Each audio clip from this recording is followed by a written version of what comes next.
Hey, can y'all hear me? What's up? What's up? What's up? Hey, everybody. I'm on my phone, so, all right. Hey, Lemon Kush, what's up? All right. It's only a few people in here. Y'all know I just went live, so, it's going to take a few minutes for people to come in here. Plus, y'all might not care about this topic. So, y'all know me. When I'm on my phone, I'm just going to start rambling, honey. I am. Okay. Hey, Miss Sharon. Hey, Tina. Hey, Gemini Love. Y'all, okay, it's a few people coming in. Y'all come on in. Y'all can hear me okay? I have my earbuds in, so tell me, make sure y'all can hear me okay before I get to talking too much. I know y'all can hear me, but is it clear? Hey, trying to watch you and the bad boys on Zeus. Oh, chap. I watched a little bit of the hip hop awards. It looked pretty good. I'm kind of mad I'm missing it.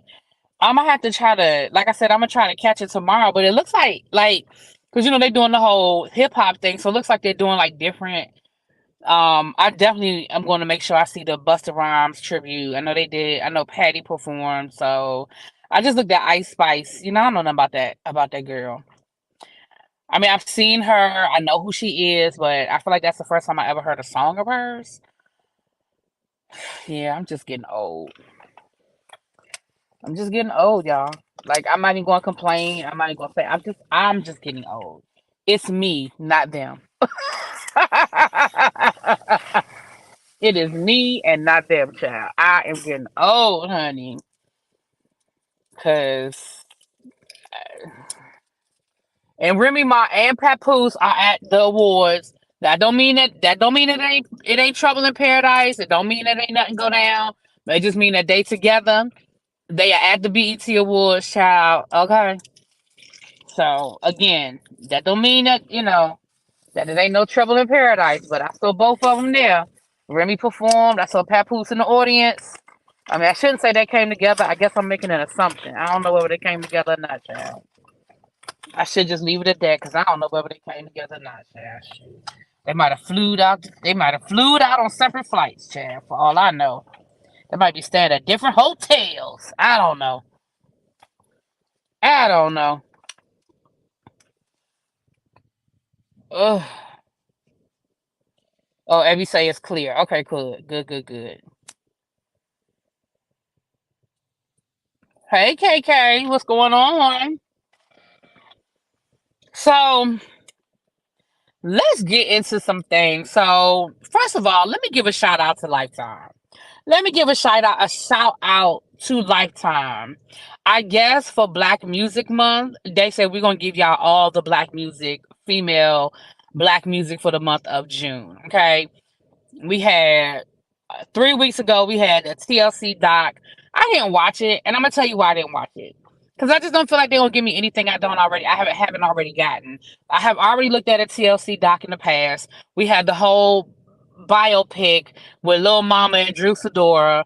I feel like I have seen the TLC story. I didn't feel like it was anything new. So I didn't watch it. Now, if y'all watched it and y'all feel like it's something I need to go see, let me know. But I just feel like I don't need nothing new. I just feel like I don't need nothing new. I mean, I just feel like they didn't give me nothing new. I mean, no disrespect. Lisa, Lisa's gone. I feel like we've gotten all the Lisa left eye stories that we gonna get. I just don't. Jeanette, you're not impressed? She said these awards. Yeah. You're not impressed? Okay. I'm sorry, girl. She said she is not impressed. Okay. So then we had last weekend we had Mary J. Blige. And let me tell you what I'm glad about. I'm glad they did not make me wait another week for part two.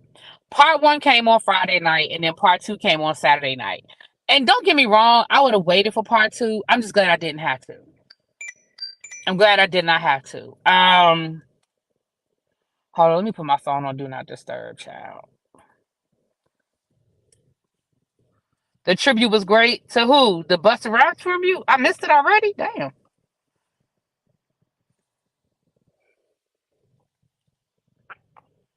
It's the kids. I'm old. Yeah, that's what I said, girl. I'm old. I'm just old. I just have to live with that I'm just,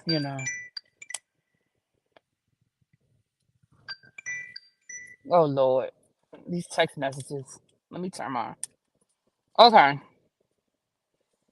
hip hop, child. So, and then last night we had the Keyshia Cole movie. So I'm gonna start with.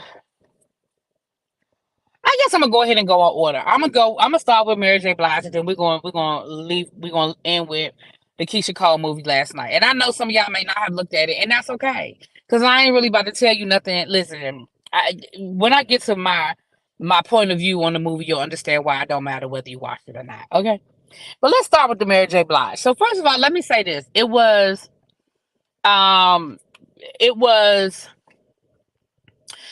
Mary J. Blige wrote. She said she wrote it. I don't know if she wrote it with a partner or what have you, but she took her life story, intertwined it with her songs, and she wrote this story. Now, let me tell you what I loved about it, because I liked more than I disliked. So let me be clear. Let me tell you what I loved about it. I love the fact that it was not a literal interpretation of her songs, right? It wasn't like you could be like, oh yeah, oh that's this song, oh yeah, oh that's this song. It really was not a literal interpretation. I also like the fact that it was not a literal interpretation of her life. I really liked. I really, really liked the concept of what they did, right? The first one was called Real Love, which of course we know is Mary J. Blige's, off of her debut album, Real Love. And then the second one was called Strength of a Woman, which is, I believe, like off of her last album, or at least the album before last, right? Um,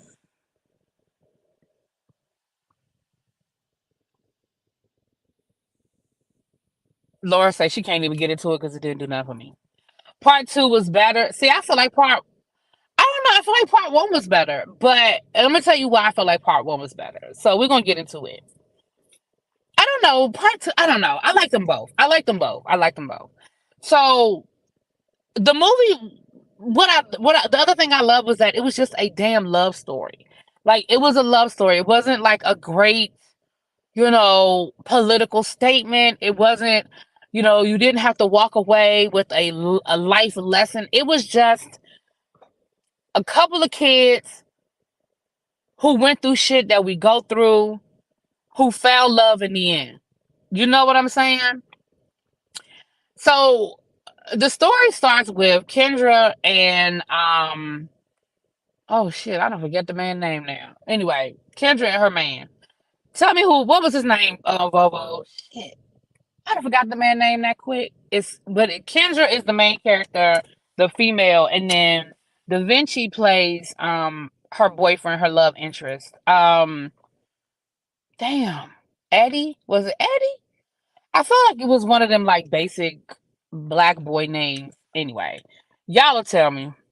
Ben, that's it, Ben. Ben, the two of us, we look no more. Okay. I love Ben. Every time I hear Ben, I gotta sing. Anyway, so the thing that I love, it was very nostalgic for me because she starts off, we see her being dropped off by her father and her sister for her freshman year at a HBCU.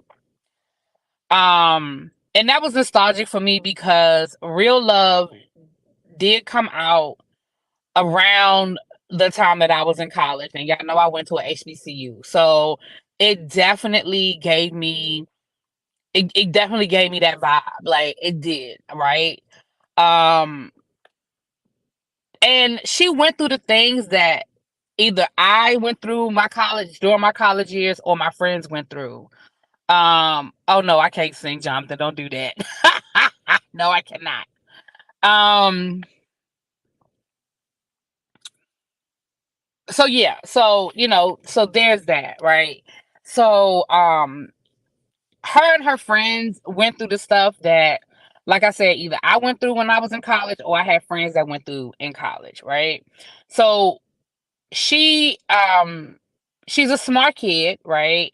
Smart young lady. She's there, she's got work study, so we see her, trying to do her work study thing. I had plenty of friends who had work study when I was in college. Her mom passed away, but her mom left her this legacy of photography, right? She majors in photography. She shows up with a camera in her hand and like she chronicles. And of course, this was before digital cameras and selfies and cell phones and all of that. So people still used real cameras back then. And so we see her now. She first meets this one dude who invites her to a frat party, right? He's like the frat guy. He invites her to a frat party. Later on, we meet Ben. Ben is actually pledging the fraternity, so he's basically being hazed. And like they make him go up to her and her friends and invite them to a party and stuff like that. And again, when I first started college, people were still being hazed. People were still online. You saw them going across campus. They still had Hell Week. I mean, like all of that stuff was still going on. It changed while I was in college, but it was still happening when I was in college. So, um, yeah, that's what they told me. They told me that was the girl that played young Taraji in the Acrimony movies. Yeah, I mean movie. Yeah. So then her and Ben fall in love, right? We follow their love story. Now Ben is the rich kid, right? Ben is well, yeah. But what I'm saying is, when I first started college, Janae, it wasn't underground. That's what I mean. That's what I'm saying. It wasn't underground. Like you literally saw people being pledged. Like you saw them in line. You saw them walking across campus. Like there was a whole hell night situation where you saw them.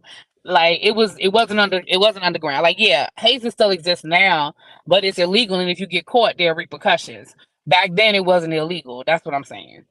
And in the movie, he was being hazed. He was being pledged.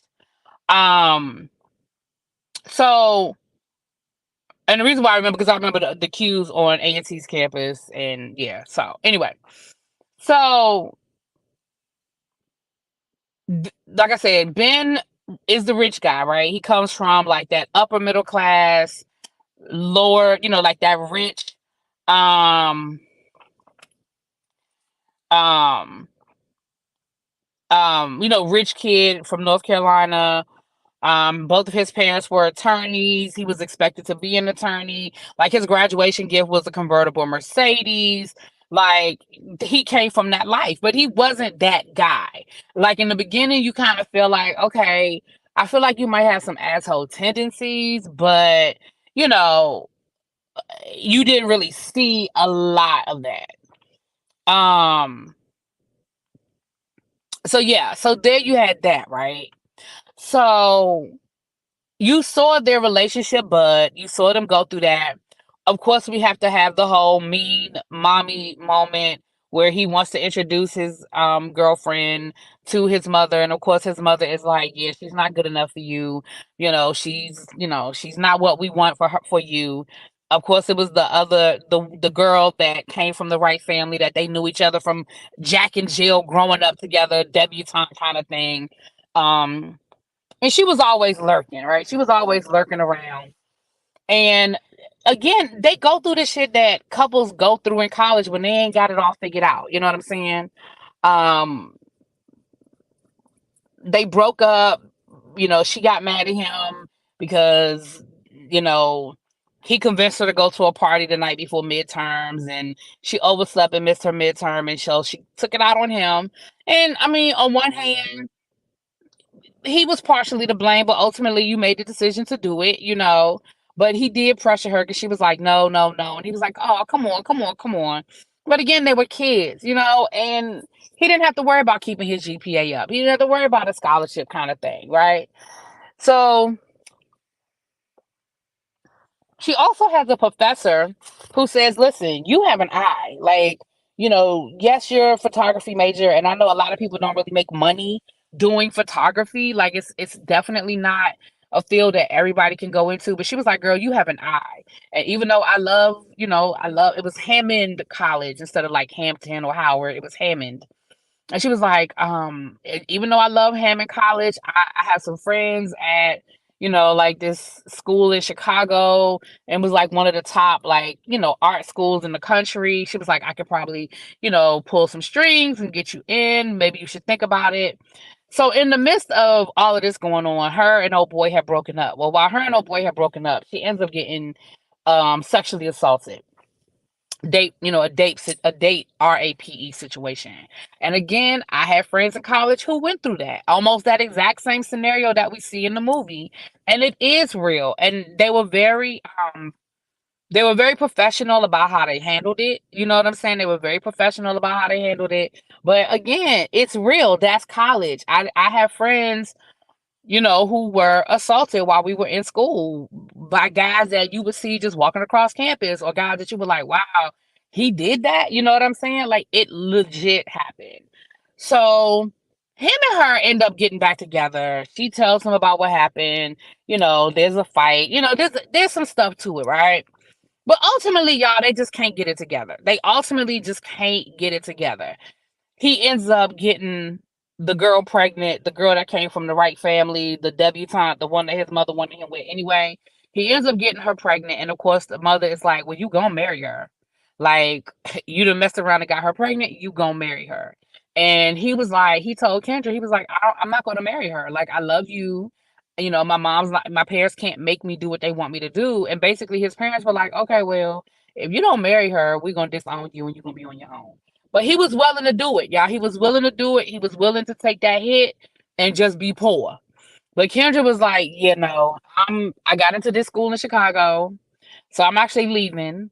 I'm transferring to another school. I just can't be on campus with the guy that, assaulted me. I'm having to walk past and run into him whenever he feel like running into me. And so, yeah, no, that's just not gonna happen. Um, so she ends up transferring to Chicago, but at the end of the first movie, they basically are definitely still in love, and they try to figure out a way that they're gonna make it work. But you know it ain't gonna work out. From North Carolina to Chicago, child, you know that ain't gonna happen, right? So that's where the first movie ends. And again, I thought it was really good. I thought it was a good storyline. It was a few parts that were a little, um, it was a little bit, okay. Now, part two picks up in 2007. So it picks up, what, 13 years later, right? Or 15 years later. Kendra is now a successful photographer. It was let me tell you something. Part two was very Love Jones for me. Y'all know how at the end of Love Jones, um,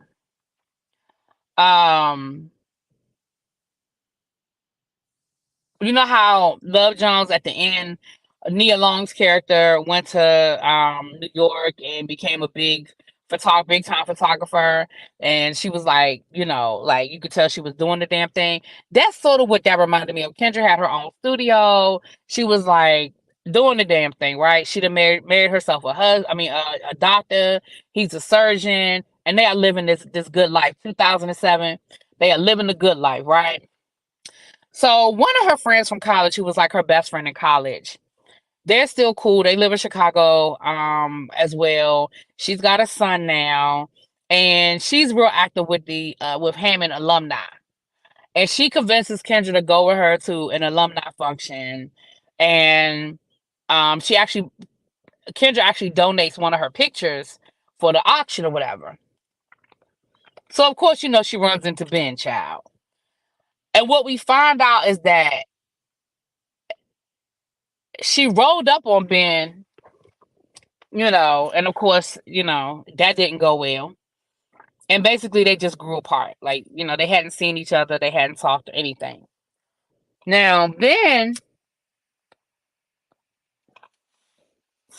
was married to Ben was married to old girl, the girl he got pregnant. But of course it did, y'all know it wasn't going well. They end up separated. But of course, he's still a father to his son, all that good stuff. And Ben ultimately became an attorney, right? So he's an attorney, but he's a public defender. While at the beginning of the movie of part two, Kendra's father actually ends up passing away. Now, during the movie, in part one, her father got sick, and there was a whole thing with that. So her father actually passed away. She goes back to North Carolina to bury her dad, and when she comes back home, her and her husband are trying to have a baby. So when she comes back home, she's sitting at home one day eating by herself. She decided she gonna surprise her husband down to the job, honey. She say she ovulating and she gonna go surprise him. She gets herself a little bottle of wine and she drives on down there. Now listen, y'all already know how that worked out, right? She catches her husband cheating on her. Now she ultimately gives him a second chance. Um, And in the meantime, her and Ben get closer, right? In the meantime, her and Ben get closer. She starts helping Ben with one of his cases, helping him put together like a presentation for the judge, putting together like almost like a reel of like all the good things about the client. They working together. Her niece comes up to stay with her for a couple of weeks during the summer, and she her niece and Ben's son are around the same age. So they start hanging out. They're cool. They start hanging out. Now, in all reality, the niece is older than Ben's son, but they start hanging out. So they're spending time together. And of course, the husband is feeling jealous. And I'm like, it's always the ones that did some dirt, that they the ones that's jealous, right? You was the one out here having a whole affair, but you worried about what your wife doing. Although you should have been worried because your wife was feeling Ben and Ben was feeling her. And that was her real true love. So you really should have been feeling some kind of way, but it don't matter. You cheated on her, so it don't matter. So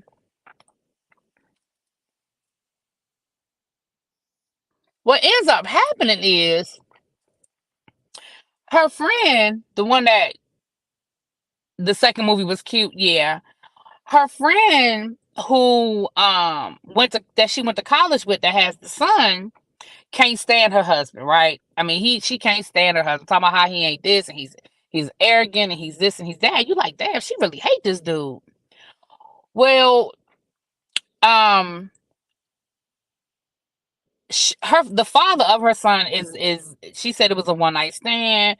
He's nowhere to be found. He's not part of our life. And she said, well, you at least need to get him to pay you some child support. Like, he at least need to be paying you some child support. So she says, well, he did agree to pay tuition. Her son had gotten into like this private school, and she was like, well, he did agree to pay for the tuition. And she was like, well, good for you. That's good. That's the least he could do. So one day, Kendra going through the bills, honey, and she see this $3,300 charge coming out of their joint account, and she asked her husband about it, and he was like, I sent it to my sister. She had some car trouble, and I don't need to ask. And he got real, snippy with her. I don't need to ask your permission. I don't need to ask your permission to go to do something for my sister. And she was like, you ain't gotta ask my permission, but it would have been nice for you to let me know that that's a lot of money to take out of our account and not tell me about it. So something in her head told her it's more to that charge, honey. Now I'm gonna tell you what I was thinking. I was thinking that he was still seeing the girl, and that $3,300 was like for an abortion or something. Like, I'm gonna tell you, that's what I thought it was for, baby. She went and called the credit card company and found out where that money went. Baby, why was that the money to pay for the tuition? How about her best friend's son was really her husband's son? Child, Kendra went and confronted her best friend. She went and confronted her best friend. She was like, I just didn't know how to tell you. She was like, it happened when you and him had broken up. It was just one night, blah, blah, blah, blah, blah. Girl, I said, what? So, of course, she goes to confront him about it. And, he's trying to, he's trying to explain to her. And, of course, she ends up falling down. Oh, my bad. Kendra was pregnant, child. She had gotten pregnant. So they get into an argument. She's trying to, baby, she pulled a Bernadine on him. She set his car on fire. Child, he had a nice little convertible Mercedes, baby. She set his car on fire. She went back in the house. She started throwing his shit in a garbage bag. She woke him up talking about something. It's moving day. He was like, what you mean moving day? He was like, where you going? She said, oh, I'm not going nowhere. You are. And she was throwing his shit in trash bags. And she told him what the problem was. And he called himself trying to explain to her. And she ends up falling down the steps and losing the baby child. So she goes through a depression. She stayed drunk for a couple of days, to the point where her assistant had to go get her found her drunk on the floor. She had missed a really important photo shoot. And the assistant called her sister and was like, you need to come and get her because, like, she really spiraling. She lost the baby, the husband, blah, blah, blah, blah. So her sister comes and gets her and takes her back to North Carolina. And Ben comes to check on her. Of course, he didn't know about the husband, but he knew she had lost the baby. So he came to check on her, and he invited her to come to a come to a cookout over to his parents' house. And mind you, his parents had treated her like shit. She was like, I don't know about that. He was like, no, it'll be okay. I promise you, it'll be okay. So she gets over there, and of course, the family is treating her like she is the queen of Sheba. She was like, did something happen? Because your mother's being really nice to me. He was like, look, life makes people change. He was like, mama had cancer a few years ago, and that make you put your life in perspective. He was like, plus, the way my ex-wife treated me, that's the woman that she wanted me to marry, and how bad that went, and how difficult, how difficult she made my life. She really wish I had married you to begin with anyway. So y'all know they end up getting back together, right? But then his ex-wife pulls one last blow, and she's moving back to North Carolina. She's moving out of Chicago back to North Carolina. And of course, he was like, look, I really don't want to have to get on a plane every time I see my son. So I'm going to move back to North Carolina. He was like, but me and you going to make it work. I love you. We're going to, we're older now. We know better now. We know what we want. We're going to make it work this time. And she was like, yeah, that's crazy. Like, Chicago to North Carolina, like, that's crazy. And again, I don't want you to have to choose between you or your son. So, but they say he convinces her, no, we're gonna do this. We're gonna make it work. So you see him packing up and everything, and they end up driving to North Carolina, and they go by the campus, they go by Hammond, and they sit on the bench talking about this is where they met, fell in love, they reminiscing, child. And he says, but don't forget, I'm gonna see you in a couple of weeks. We're gonna do this, we're gonna do that. She was like, no, we're not. And he was like, what do you mean? Like, we already talked about this. She said, no, we're not, because I'm not leaving. I'm staying in North Carolina. I'm staying with you. Like, I done already let you get away once. We done fucked it up once, and we done found each other again. And I ain't taking no chances. I'm staying in North Carolina with you. He was like, what about your job? She was like, I'll make that work. Like, I'm a photographer. Like, I got a whole studio. I'm gonna make it work. And that's how it ended. Y'all, I thought it was really, really cute. I really did. So let me tell you what I didn't like. I thought it was really cute. Um, I I like part one over part two, honestly, because I feel like part two was a little choppy. Because there's certain things in part two that I feel like we missed in that 15-year window, but not significantly enough that I think it messed up the storyline. You know what I'm saying? Um, my biggest pet peeve about the whole thing was I don't think they paid enough attention. When you do a period pieces can become expensive if you want to be authentic, right? So, like, for example, in the second half of the movie, Kendra was driving a G-Wagon. Now, I ain't go do the research and find out what year they started selling G-Wagons, but it didn't even if they started selling G-Wagons in 2007, the G-Wagon she was driving didn't look like a 2007 G-Wagon. It looked like a 2023 G-Wagon. Y'all know what I'm saying? Like, I don't feel like they did a good enough job of making of putting us in that. Like, it didn't look like 2007. It didn't look like 1992. Y'all feel what I'm saying? Like, certain things did, but overall, I don't think they put enough effort. Like, some of the outfits in the first one, I was like, okay, I could definitely see somebody wearing that back in 1992. I could see that being an outfit. But I didn't feel like everybody was wearing it almost looked like it was a 90s themed party instead of it being the 1990s. Does that make sense what I'm saying? You know what I'm saying? You know the difference between what people like a real cross color outfit and an outfit that looked like it could have been cross colors. That's what I felt like. I also feel like Mary J. Blige, you are way too connected as an artist, as and too respected. I feel like we could have got some authentic music. Like the only real music that we heard was her music. Like when they were at parties, when they were back in college, they were like two different party scenes when they were in college. And I felt like we could have had some real hip hop. Like you're Mary J. freaking Blige. Like if there was a licensing issue or a copyright situation, I feel like you could have got that. You could have took care of that. I feel like you could have got something cleared that we have some authentic 1992 music. You know what I'm saying? Hell, Diddy could have hooked you up with his whole catalog. You know what I'm saying? Like, I feel like even if we only had Uptown Records or Bad Boy music, if I feel like between, and I know Andre Harrell isn't here anymore, but just on the strength of who you are, like we could have had some Heavy D and the Boys, we could have had some Jodeci, we could have had some Faith, we could have had some Biggie. Like I feel like we could have been in the era, even if it was just off of that catalog. But honestly, the only real song we heard was Real Love and Strength of a Woman. Like everything else was that fake. You know how they had a little fake hip hop songs when they want to try to have a fake a hip hop moment. And I'm like, girl, like Mary, you could have called in some favors, girl, and got us some real music. So I feel like they were a little bit lazy in that department. Um, Listen, Patti LaBelle don't know the lyrics to her own song. I mean, I hate that she messed up the lyrics to the T. I haven't seen it, so I have to go look.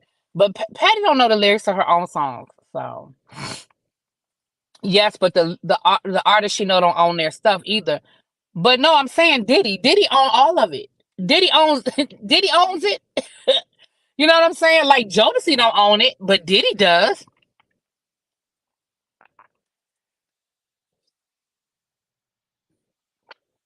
Diddy does not. I didn't say he had to do it for free. I'm saying she could have got him to do it.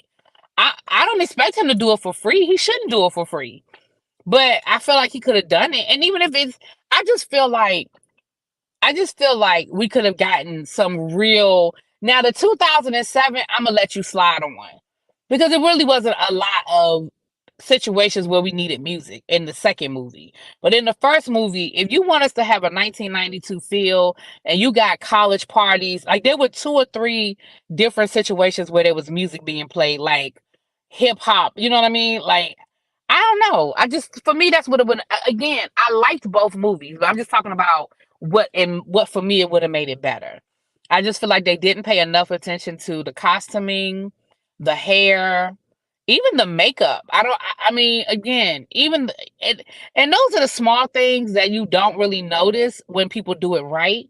Like for example, I'm gonna just a perfect example is Pose. Pose got it right every season.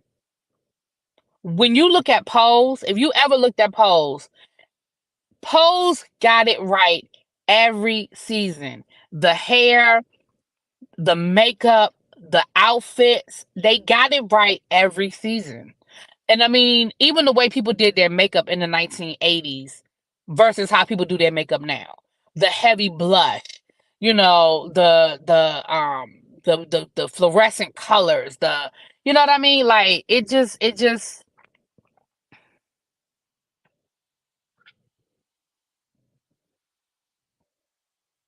yeah. Mary needs all of her coin. But Cindy, that's what I'm saying. It's not coming out of Mary. That's what I'm saying, y'all. It's not coming out of Mary J. Blige's budget. It's the budget for the movie. That's what I'm saying. That ain't Mary J. Blige's budget. She was the EP. It was whatever the budget was at Lifetime. I just feel like they could have done more. That's just me. Again, it's nitpicky because overall I liked both movies and I think both movies were great. And I just feel like they were what they were. It was a Lifetime movie. Like if you watch Lifetime, it was a Lifetime movie. You know what I mean? Do I think it was ready for a major theater? No. I would have probably been mad if I had paid $15 to see it. But For Lifetime Saturday night, yeah, it was good. You know what I'm saying? I understand that, Cindy. I understand that. But what I'm saying is, why have somebody like a Mary J. Blige if you can't amp it up? You see, that's all I'm saying. That's all I'm saying. Mary J. Blige's name was all over that. It was Mary J. Blige presents. And I just feel like somebody that's a pioneer of that era, I just feel like we could have got more. I just feel like we could have at least gotten more authentic music. That's just, or at the very least, more of her album. I mean, we heard one song off of that album, Real Love. We could have had a little What's the 411. We could have had a little bit of Reminisce. I mean, we heard one damn song.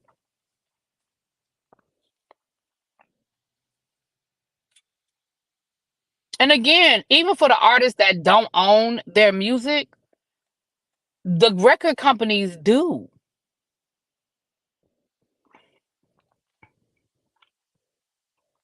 Right. Thank you, Lauren. You understand what I'm saying. Exactly. I understand that Diddy wasn't the best, as far as, I mean, he was a businessman. He was the Barry Gordy. He stole a lot. He had horrible contracts. But what I'm just saying is, fast forward to 2021, 2022, when they were probably making this movie, I just feel like Mary could have called him up and been like, yo, let me get that. Let me get the. I don't know how that works, but let me get the licensing. That's all I'm saying. That's all I'm saying. That's all I'm saying. And I ain't even asking for a lot of songs, but in the two or three scenes where the kids were at a party, I just feel like we could have got a couple of That's a big ass dog. God damn. I don't want no big dog. I do think I want a dog, but I don't want one of them. That's a big ass dog. That's a grown ass dog. Anyway.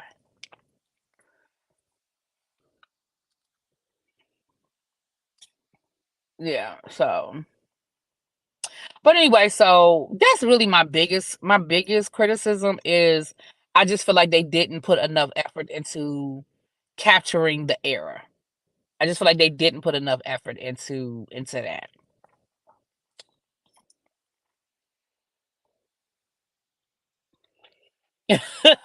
Right, exactly. Your pup. You know what I'm saying? So,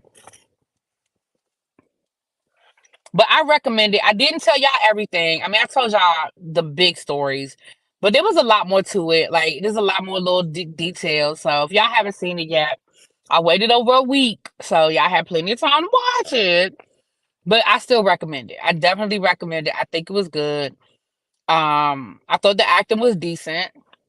I mean, ain't nobody gonna win no Academy Awards, but I thought the acting was decent. And I thought it was it just, again, I just think it was a really good love story, and I like the fact that they broke it up, because I think that was way too much to try to put in one movie. I like the fact that they broke it up. So anyway, so thumbs up. I recommend both of them. You know, put it in your DVR, catch it one night when you're just sitting around and you want to watch a little something, something. Okay, okay. Now let's talk about this Keyshia Cole situation.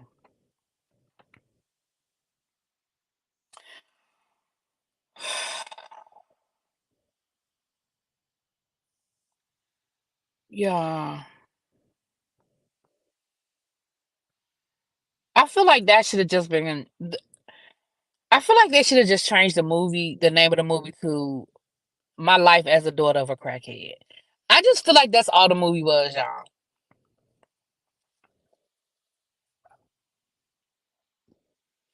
I feel like we wasted way too much time on Frankie, and when I say wasted, I hate to say it like that, but I feel like you kept telling us what we already knew.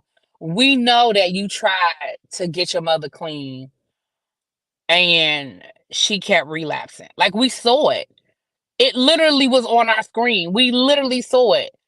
Hell, Frankie went to celebrity rehab with with that man, Dr. Drew. Like, we literally saw it. We know. We know. We literally saw it.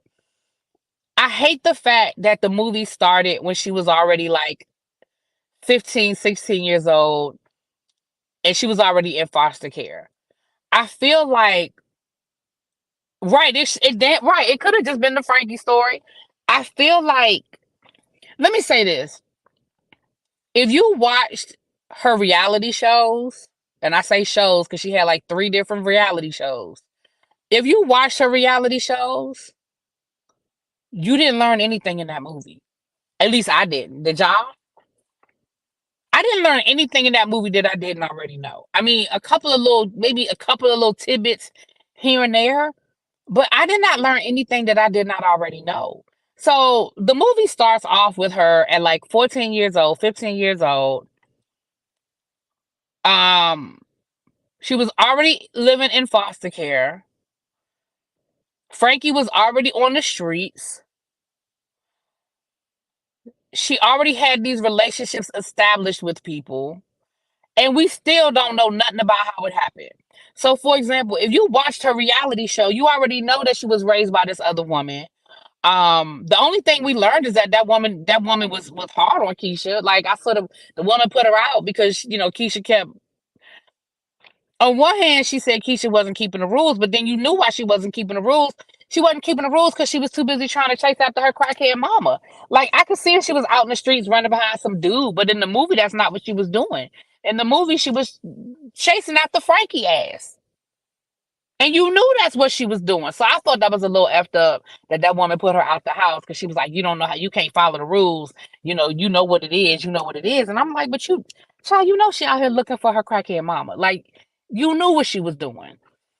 Like, we already saw Nephew already had a chip on her shoulder. And she even asked Nephew in the movie, Nephew, what happened? Because Nephew was like, you don't know what I went through. You don't know what happened to me in rehab. I mean, not rehab, in foster, you don't know what happened to me. You asked Neffy, but you and Neffy had never had that moment. Like in the movie, you never had that moment with Neffy where she sat down and explained why she was so hard, where she sat down and told you her story. And I don't know if maybe you didn't get, Neffy wasn't on board for the movie, and so you didn't feel comfortable telling Neffy's story. But again, if you watched her reality show, you saw it. Like, I mean, Neffy told us a lot of what happened to her and why she was so resentful and why she felt the way she felt.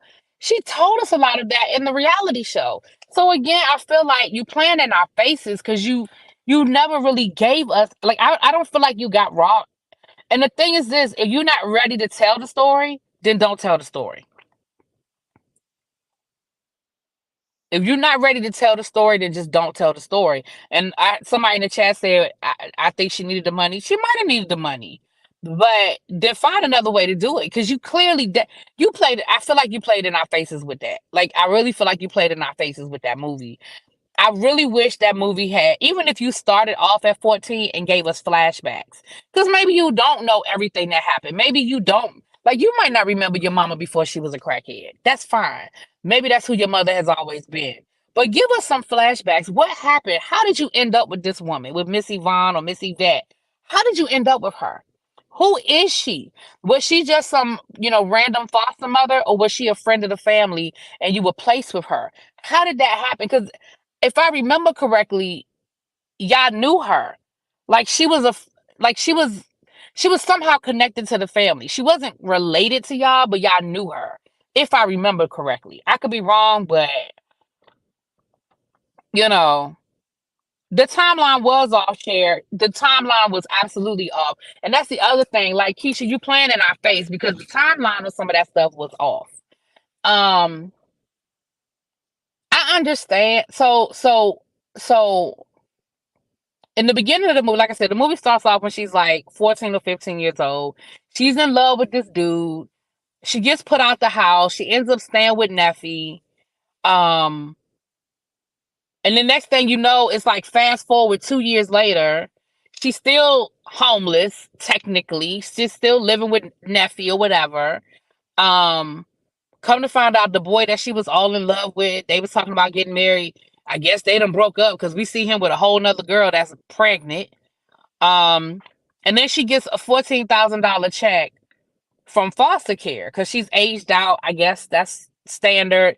You get a lump sum of money for whatever, I guess, to help you get you started on your life. I'm not sure, but she had $14,000. Now, mind you, this was like 2000 and I mean, this was like 1998. So, $14,000 to an 18-year-old in 1998, great. We don't see nothing about her school. Did you graduate from high school? Did you go to high school? Like, what? We don't know nothing about that. Then she says she's going back to LA. And her foster mother's like, "Are you serious? I can't believe you're going to do that after what happened the last time." And she was like, "That wasn't my fault." Well, we never found out what the hell happened. Like, why were you in LA the first time? Who were you living with in LA? Were you with your mama? Were you with some friends? Did you run away to LA? Like, what the fuck? We never found out about the LA connection. None of that. So we see her go back to LA, and then for the next 3 years, we just see that she's struggling trying to get a record deal. Okay, fine, whatever, whatever, whatever. Um, she finally gets a record deal. We see how she meets her manager, Manny. Um, and then next thing you know, she just got a hit. It's like, what? Then she agrees to do the reality show. Now, the way they do it in the movie, when she gets the reality show, Frankie's living with her. She's in Atlanta. Frankie's living with her. Neffy's living with her, or Neffy's in Atlanta, or whatever. Now, in the reality show, I remember this very distinctly. Her mama was in jail. Remember that first season? Frankie was in jail. Remember, Frankie was in that because and the reason why I remember is because Frankie was in that program where she was like, it was like, she was in LA or Oakland, wherever. She was in California. And she was in jail because she was in that program where they had the inmates being firefighters. Where, like that, it's that TV show now that comes on CBS where they have the inmates that are the firefighters. Frankie was in that program. Messy was still living in LA, um, living with some dude.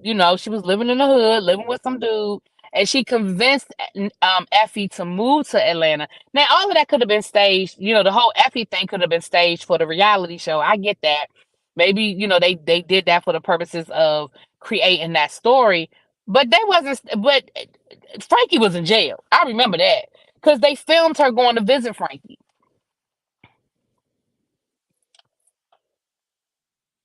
And then remember, and I understand you might not want to talk about ex-boyfriends, but remember she used to date Jeezy.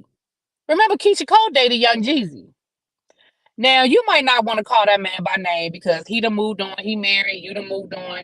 But you didn't show us no relationship other than the father of your kids. You didn't show us dating nobody else.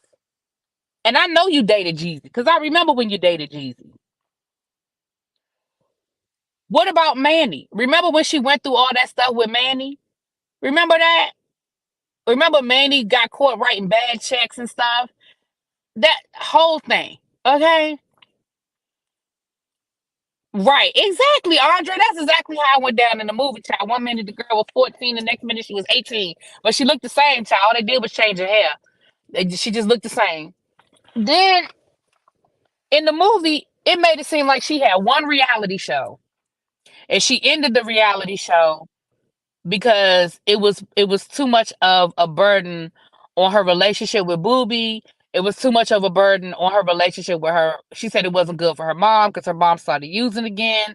Like all of that, right? That was how I looked in the movie. Keyshia, girl, you had like three different reality shows. Because the last reality show you did, and you was on Love and Hip Hop for a season. Because the last reality show you did was when you was pregnant with Nico's baby, and y'all had a whole reality show about you having that baby. Like, stop making it like you playing in my face, girl. Because you made it seem like you just had that one reality show, and you sacrificed your reality TV show to save your mama. Like that's the way you tried to make it seem.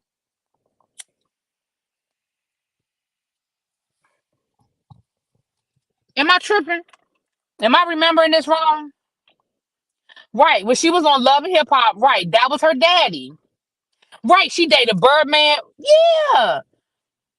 That's right. I forgot all about Birdman.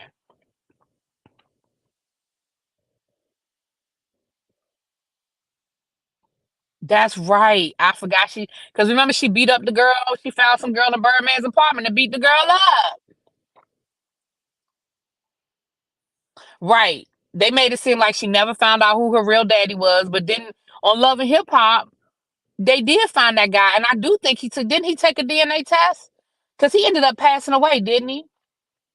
Right. I forgot about Birdman. See, look at that. And we ain't even gonna talk about this last situation with Andre with Antonio Brown, because I'm gonna let her have that one. Because that was after her mama died. I'm gonna let her have that one. I'm gonna let her have that one. I think she did find her real daddy on Love and Hip Hop. You're right. That season that she was on Love and Hip Hop Hollywood, there was a dude she was claiming.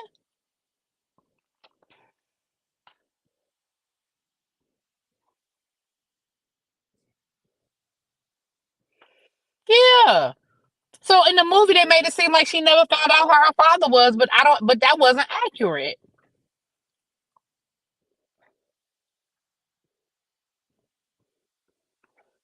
you know. And I feel like you do know more Neffy's story. The person you had, if I was Neffy, I'd be mad as hell at you because that girl you had playing Neffy. First of all, she was one note. The lady who played Effie was one note. She only played. She only had one note for Effie. One note for Effie. Just ghetto. You know what I'm saying? She ain't give nothing else. What's up, Retro? Hey. And I just felt like, I felt like, again, if this was going to be about your relationship with your mom, then make it about your relationship with your mom. Then I wouldn't have been expecting to get anything more than you and your relationship with Frankie. And let's be clear, I'm okay with that because I do think that, unfortunately, a lot of people have dealt with that. It's, who had parents coming out of the 80s. A lot of people who had parents coming out of the 80s dealt with that. That's their story. They dealt with the substance abuse, they dealt with the constant fight. Because listen, it's a monkey on your back that it's hard to shake. Once you got that addiction, and I do think Frankie wanted to be better.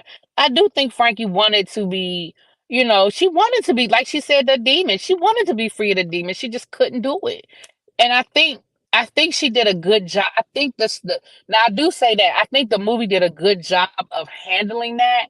I think the movie did a good job of humanizing her struggle.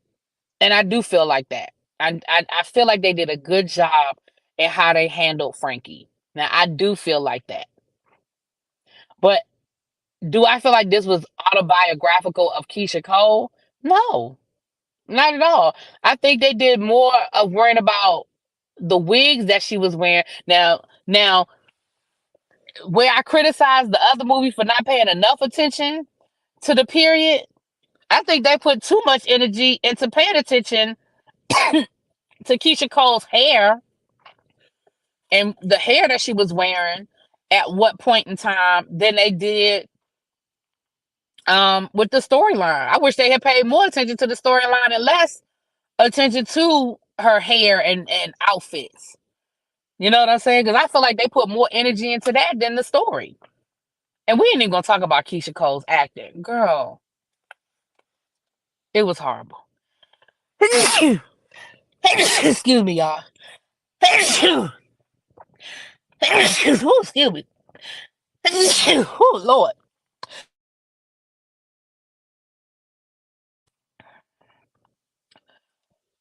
Not fighting over Birdman. Keisha has all her wigs in a suitcase in her house. You would think so, child, because Lord.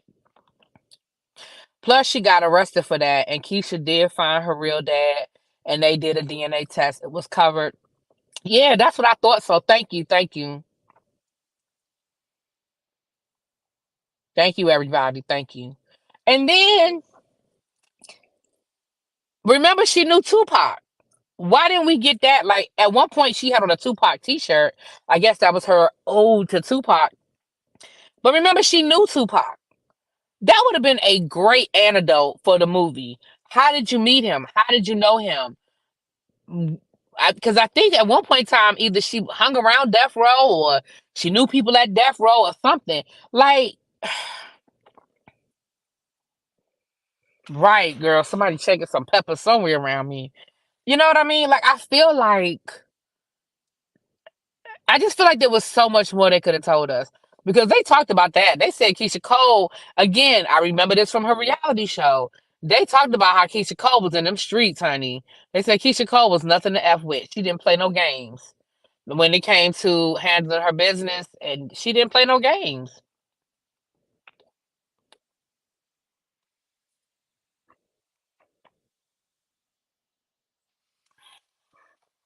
See, that's what I'm saying, little baby. Like, they just skipped right over when she was in LA as a kid. They skipped right over that. Like, how did you get to Oakland? Like, it's just, it was just so much that wasn't said.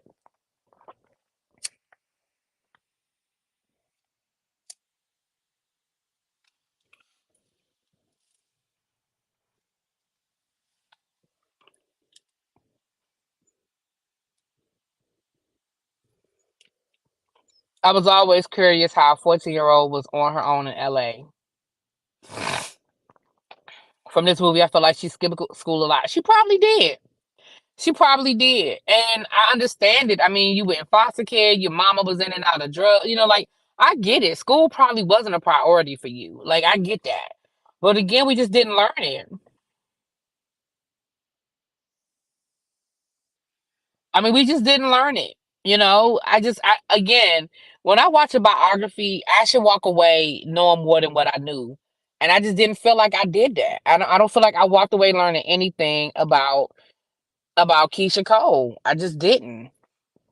I didn't even learn a whole lot about Frankie. Like, we still don't know about, like, I really wish we knew, because listen, everybody got an origin story, right? Frankie, drugs was a major part of your story. It was a major part of her life. When was the first time she got high? How did it happen? Was it a man? Did a man get her hooked? It was, I'm sure it was the 70s or the 80s, whatever it was. What happened? How did you get here, Frankie? Like, and it didn't even have to be, we didn't have to start there. It could have been a flashback. It could have been her telling, like, they could have showed us in rehab with her telling her story. Like, how did we get here? Because that was such a major impact on everybody around you. All of your kids. Frankie had 7 kids. Like, what happened?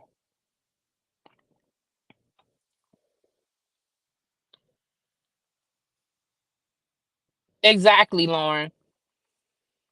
But again, is that where you started? How did you get to LA? Why were you running the streets at 14 with Tupac? Like, there's more to her story. And I understand that maybe there's some stories you don't want to tell. I can respect that. But the stuff that we already know, at least give us the origin of it. Right. Where was Frankie's family? Did you have any aunts and uncles, like grandparents? Like, oh God, it's just so much that could have been said.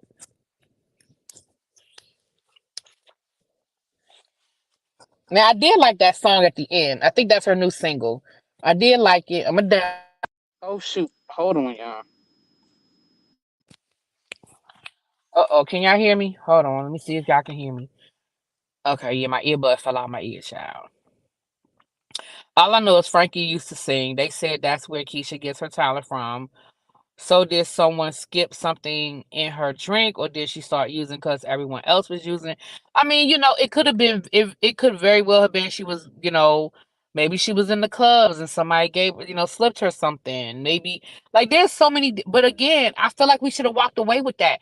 If you were going to make your mother's addiction the focal point of this story, I feel like we should have at least walked away knowing how your mama got addicted.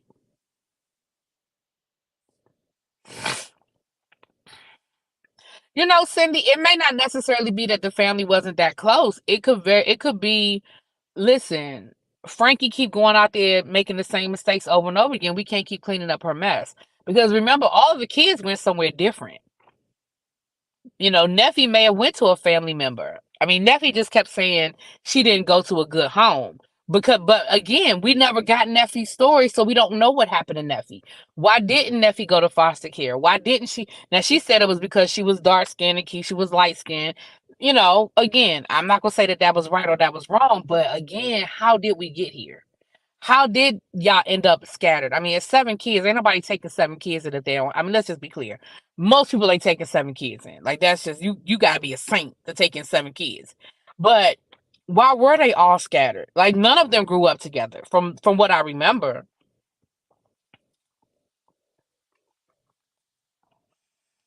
What is it to talk about with her acting? It was horrible. Like it was, oh God. It was just, oh, it was horrible, child.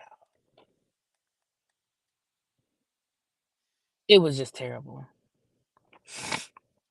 The best, I feel like the best scene was a scene where she confronted Booby about cheating, child. She meant that thing. She must have had a flashback when she did that scene.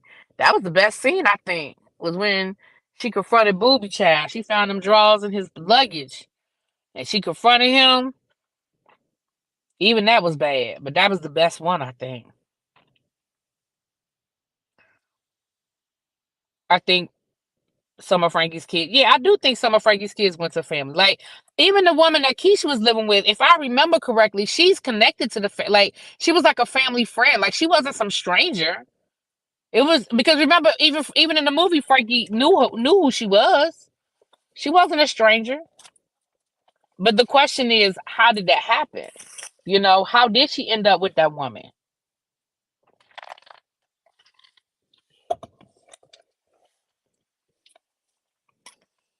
And that's what I'm saying. Like I should have walked away knowing that. Like I should.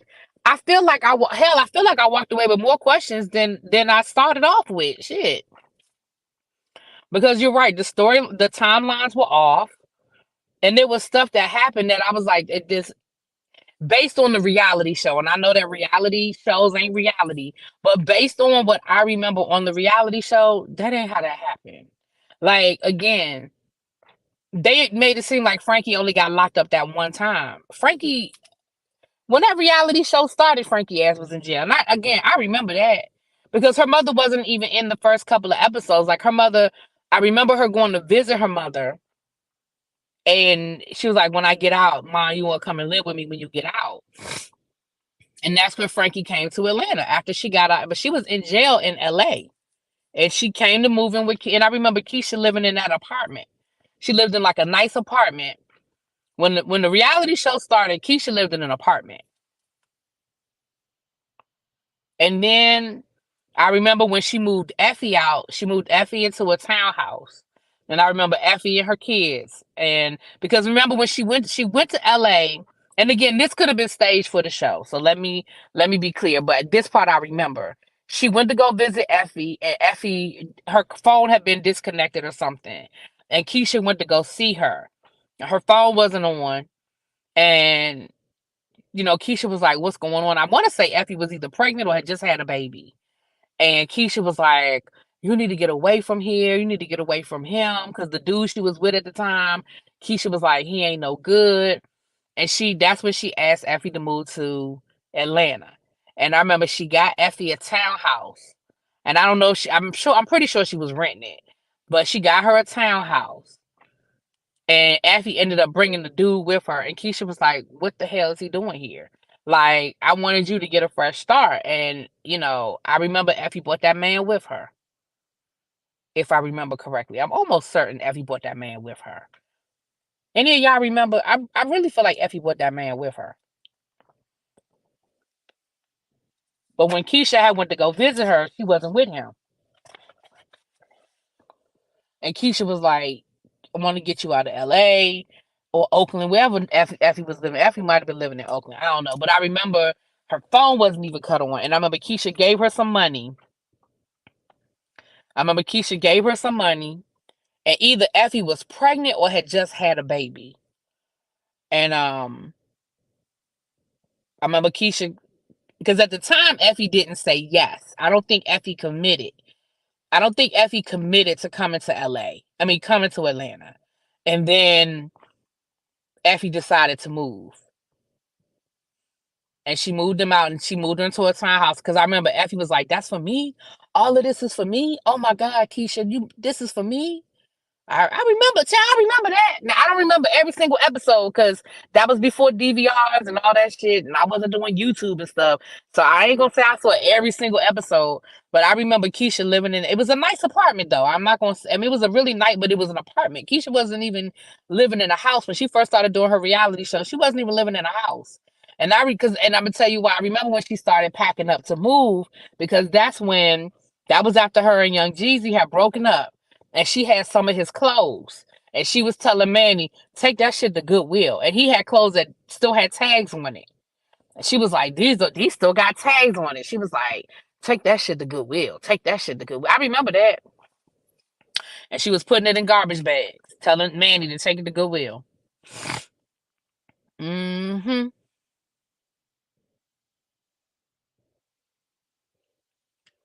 Frankie and Keisha's foster mother were close friends. She claims Frankie gave Keisha to her. Frankie says the lady took Keisha. Child, she probably gave that lady. She probably gave Keisha. Gave that. You know what I'm saying? That's probably exactly how it happened. Yeah, that's what I was saying. I knew they knew each other. I knew that they knew each other. Because I remember that. I remember them. They knew each other. Because Frankie always resented her. Because Keisha built this strong bond with this woman. And that's why I thought it was interesting in the movie. Keisha betrayed her in the movie that way, because that's never the impression we got of her on the reality show. You know what I'm saying? And again, I know that reality and what really happened isn't the same thing, but I find it very interesting that you gave us this idea of this woman one way all of these years on your reality show, and then in the movie, you give us a totally different point of view of her. Because hell, in the movie, I ain't like her. I was like, that's messed up. She gonna put that girl out the house, had all her stuff in a garbage bag. Y'all ain't know nothing about suitcases, did y'all?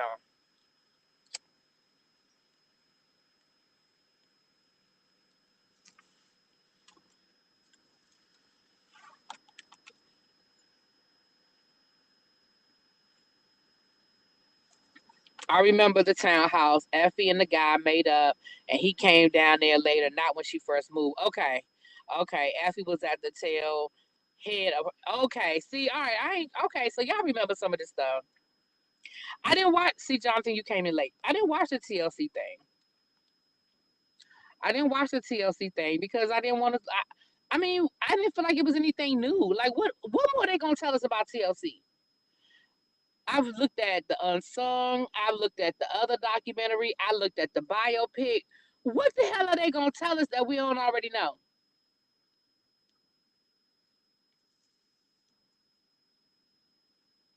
I'm just saying. I didn't even watch it, so I'm sorry. I ain't watch it.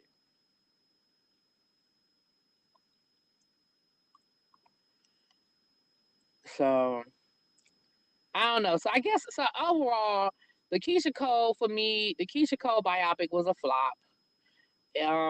You can really skip it. If you watch a reality show, you can really skip it. Um, of course, my girl Debbie Morgan, who I think is one of the most phenomenal actresses.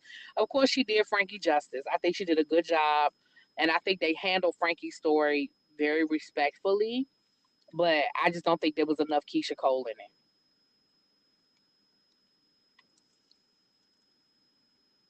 I feel like it was more the Frankie Lyons story.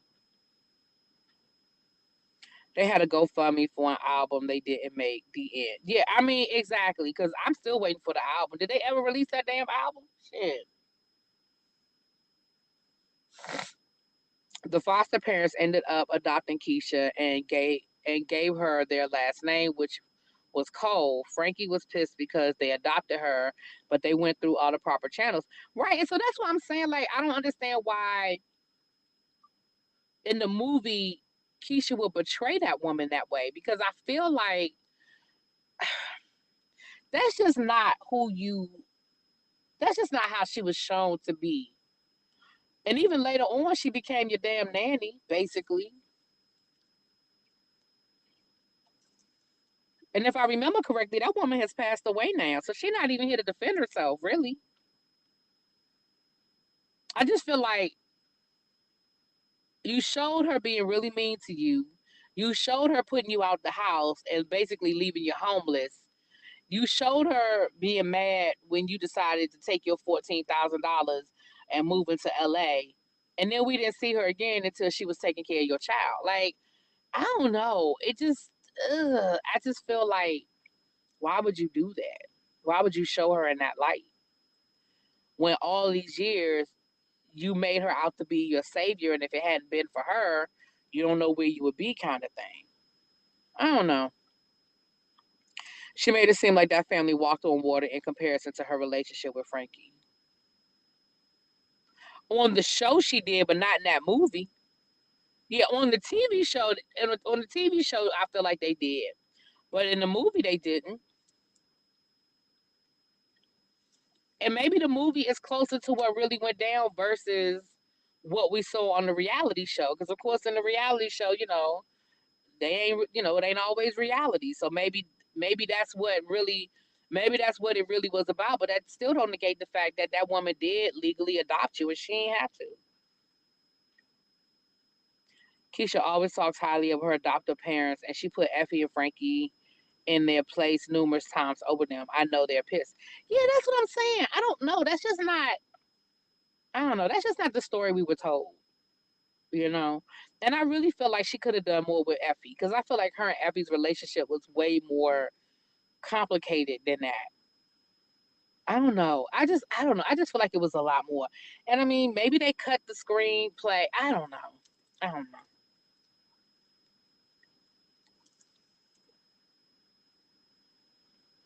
But anyway, that's all I got, y'all. That's all I got.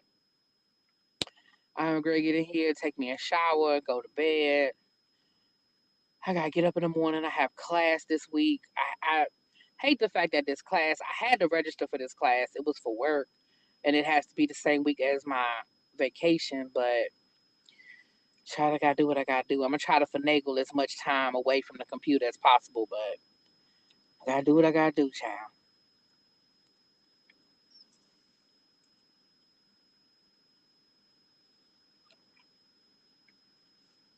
I should say I had to register for this class, but I sort of, I sort of had to. Anyway, y'all, let me get off of here. Thanks for hanging out with me. I'm getting ready to head on out and go get my life together and go to bed, child. I was hot to. I'm still trying to figure out how we even got to where Keyshia Cole. Jessica, I'm trying to figure it out too, child. And again, I feel like Keisha's got a great story. I just don't feel like she told it. I mean,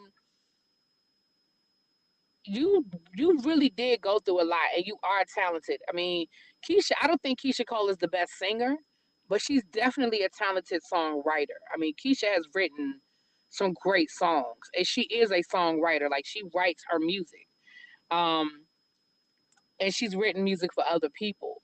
So she's definitely talented. She's very talented, and she's definitely been through a lot. I mean, the girl went through a lot, in foster care, dealing with her mom, dealing with trying to maintain a relationship, having that survivor's guilt. Like, she did a lot of the same stuff that Toni Braxton did, feeling like I made it and I got to take care of my family. I got to put my family on my back. Like, she definitely went through. She just didn't give it in the movie, I don't think. Keyshia is younger than Effie, but all the siblings looked up to Keyshia as the oldest. She was more level headed. That's why Effie feels away. Hmm.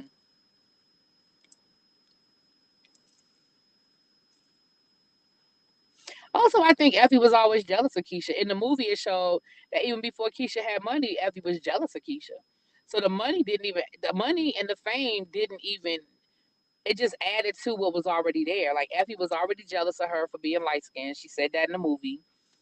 Effie was already jealous of her because she was in foster care and Effie wasn't. She felt like Keyshia had a better life, and it didn't help when Keyshia became rich and famous. So her and Effie's relationship always had issues. Um, you know,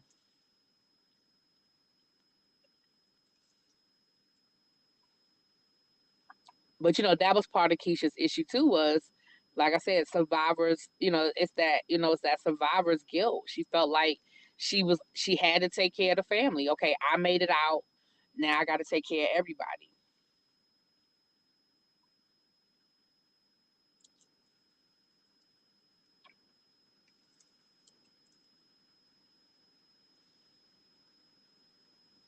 Child, I ain't seen Effie since Ayala Van Zant, child. I ain't seen Effie since Ayala called her a gutter snipe, child. I don't know what Effie doing. I think I saw pictures of Effie at the fume, at Frankie's fume, but I haven't seen Effie, child. I ain't seen her on like social media or nothing like that.